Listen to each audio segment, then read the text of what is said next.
आयो लाल सभई चओ झूलेलाल। ही जानकारी सभिनी सिंधियुनि खे ॿुधायो ऐं झूलेलाल साईं ऐं सिंधी ॿोलीअ जो प्रचार करियो।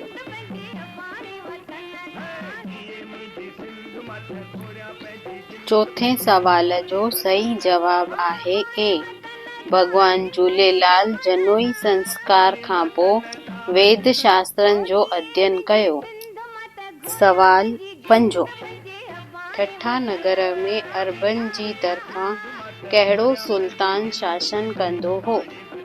ए मिर्ख शाह, बी मोहम्मद बिन कासिम, सी यूसुफ आहियो, डी शेख मेमन।